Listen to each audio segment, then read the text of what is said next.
Bekumatasa ngaphandle kwesikhungo sokuvota eKhetho Crest lendawo ingaphansi kuka Ward 101 kuMasipala weTheku.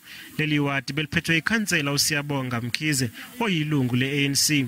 Umkhize wadutshulwa wabulawa ngomfumfu unyakenye. Siyakholelwa ukuthi le wadi njengane wadi eke yabanenkinga before iwadi ebuka ngasihamba kahle ukukhetho and iAfrican National Congress ofuna futhi akunayo ukuwina le by-election kubaleka kakhulu kuthina ngoba kusho ukushintsha kwezibalo zethu emkhandlwini engicabanga ukuthi yonke i-by-election izoba khona esifundazweni kakhulukazi la eThekwini izobaleka kakhulu kuthina njenge-DA. KuMasipala wakwaNongoma kanye noKhahlamba enyakatho esifundazwe eKwaZulu Natal nakhona bekubanjwe ukhetho lokuchibiyela.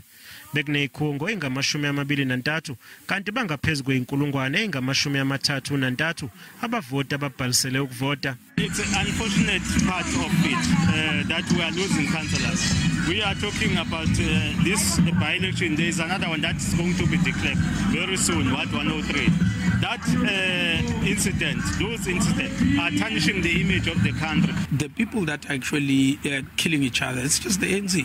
They're fighting over power, fighting over proximity to state resources, because that's all they're fighting about.